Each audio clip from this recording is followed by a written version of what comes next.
Nwada Thelma Iheanacho. Awụ nwafọ ngwa keno na Abia State. Mana amụrụ m ma zụọ m n'Imo State. Nne mụrụ m onye Obo local government keno n'Imo State. Agara m nursery school na primary school na ụlọ akwụkwọ ka a na-akpọ Ideal Nursery School. Secondary school, m go secondary school na Owerri Girls Secondary School. Tertiary institution m gara bụ Imo State University. Agụkwara m theatre arts n'Imo State University. I'm the third child among 3 children my parents were. And right now, I'm a producer, actor, writer. I'm na-etinyekwa anya na ihe ndị ọzọ gbasara entertainment. Aga m asịkwa na o teela aka m bidoro mewa ihe ejije. Maka na mgbe m na-agụ theatre arts, adịkwa m attached to one studio that time. M na-amụ otu eji eme ihe gbasara film production na acting. Ọ mgbe ahụ ka m ga-asị na m bidoro mewa ihe gbasara ejije ya wụ na 2008, mana mgbe ahụ wụ mgbe m ka nọ n'ụlọ akwụkwọ. Mana mgbe m mewara ihe gbasara ejije professionally wụ na 2014. The first time I produced my own film was in 2014. But before then, I've been doing 1 or 2 things in the film. We joined these 2 careers together. An actor and a producer. Now bear with a lot of challenges because most of the times a producer and with responsibilities equal to handling the production. We ilekọta actors, mara about their welfare. But most of the times, you get in front of the camera now acting. So you get it again when the time and other aspects of your production. That's one of the challenges that comes with being an actor and a producer, especially when you are acting a lead role in your film. It's usually tedious because you wouldn't again with time. Ile banya na a lot of things in your production. Like sometimes when a shoot to movie, give that some scenes is not the way you like, but because in our acting, you wouldn't have time to put mind into that. Another object or obstacle, not with an actor and a producer. Most of the times, when a lot of complaints, actors and when producers, and on the side of the actors. You will have to still defend producers, makaiwa a producer.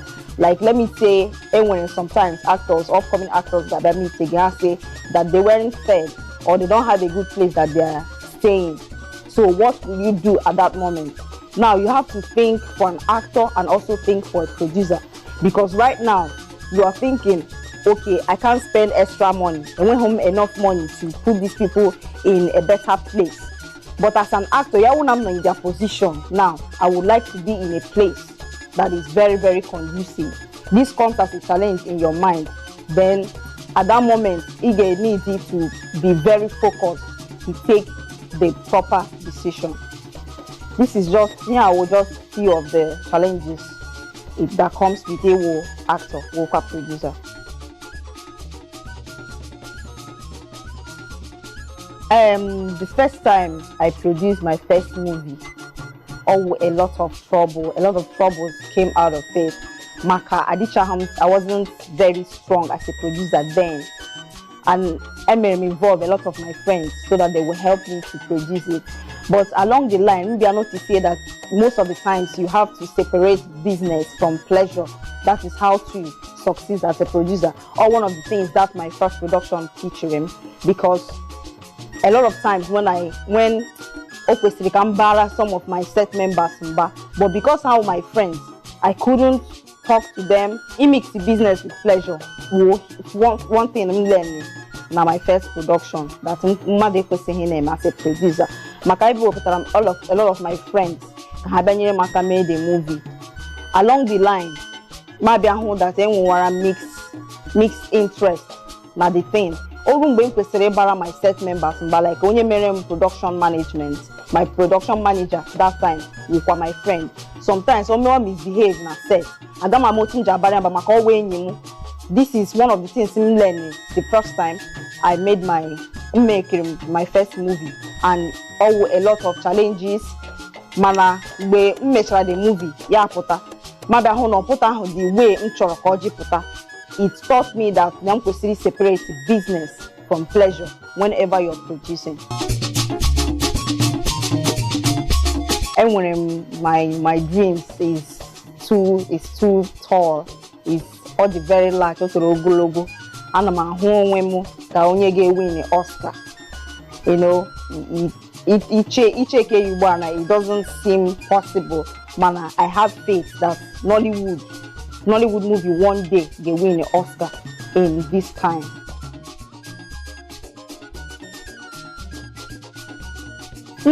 Agwa m na-eme Igbo movie.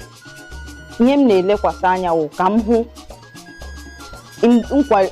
ibulite Igbo culture. Let me see that upliftment of the Igbo culture. Come here on screen. Here ọzọ m na-elekwasakwa anya wụ ka akụzie good morals. Maka na in our culture, in the Igbo culture, I one day na-azụlite ọfụma ka ịkpa ezigbo agwa. Ọ kwa ụdịrị ihe ahụ ka m na-elekwasị anya whenever m na-ele Igbo movie. I am always looking out for good morals in it. Ihe ọzọ m na-elekwa anya wụ ile ndị Igbo wụ ndị ọchị na-awa n'ọnụ mgbe ọbụla. Ana m achọkwa ka m hụ na a na-eme ihe dị ụtọ, ihe na-eme ọchị na any Igbo movie m na-ele. Another thing wụ I believe na ndị Igbo maka esi eme ihe onyonyo. Ana m elekwa anya every time m hụrụ Igbo movie, I always look out for a well-planned and packaged production.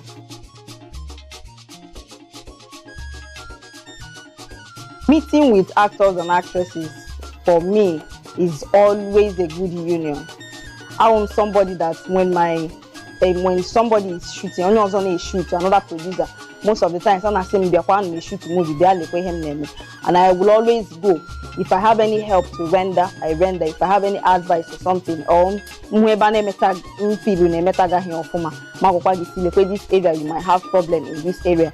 So I love to be around filmmakers generally, and I like a set of other people to also learn and empower myself. So most of the times I'm for myself. Then as an actor, I maybe to other actors. Jokwan has some questions. So let him feel about this our industry. Let him feel that producers should be doing that they're not doing yet. With that their answer, next time if I'm doing a job, how should I treat my actors? How should I treat the people that are working on my set? So that's how I live my life with other filmmakers in the industry.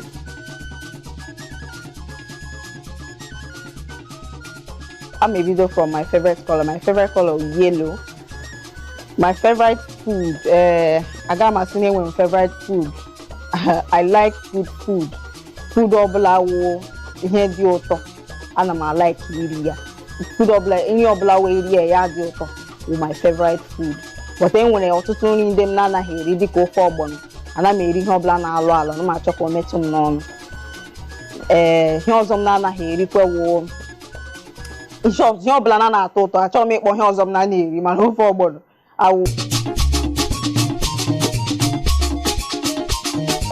My relaxation, how I relax. I'm a music person. I like music. Music will quality my soul and my spirit. Even when I'm deep down, I play song. So most times I relax with playing song, or I go sightseeing, or I visit a friend. That's how I relax. Ultimately, I relax. My advice for ndị na-etolite ma ndị chọrọ ịba production, well, before you enter it, there were a lot of hurdles, there were a lot of storms, there were a lot of challenges na-abịa with filmmaking. So ị kwesịrị ịgbalịsi ike mụọ ka esi eme ihe ndị a tupu gị abawane. And as a producer, ị kwesịrị ịwụ somebody nwere strong spirit. It was somebody diplomatic.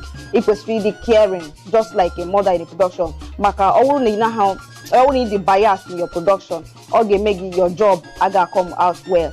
As an actor, it was really make a bagua. It was really make a baso. Begin a hand on a set agua. Ya wotaho. Can we cannot work in other jobs. So I want you an upcoming artist. My advice for you: don't be desperate. Work hard. As you are too desperate about anything, don't be too anxious. But work hard. Anything you will get, that's my advice. That's my honest advice. Nwanyị na-akwa akwa na-akwa akwa n'elu akwa ịkwara akwa, nwanyị na-akwa akwa na-akwa akwa n'elu akwa ịkwara akwa, nwanyị na-akwa akwa na-akwa akwa n'elu akwa ịkwara akwa, nwanyị na-akwa akwa na-akwa akwa n'elu akwa ịkwara akwa, nwanyị na-akwa akwa na-akwa akwa n'elu akwa ịkwara akwa, nwanyị na-akwa akwa na-akwa akwa n'elu akwa ịkwara akwa, nwanyị na-akwa akwa na-akwa akwa n'elu akwa ịkwara akwa, nwanyị na-akwa akwa na-akwa akwa n'elu akwa ịkwara akwa.